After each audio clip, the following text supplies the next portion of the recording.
కళ్ళడిగే గురువు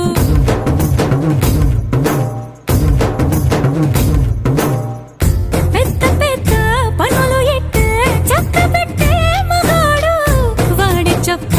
ఎక్కడుందో వెతకమంటాడు చూడు బయటికి వెళ్ళి ఇద్దరెందరినో ఎదిరించేది దొరగాడు నేనే తనకి ఎదురెళ్ళకుండా బయటికి వెళ్ళరు శ్రీవారు సోసేకి అగ్గిరవ్వ మదిరి ఉంటాడే నా సోమే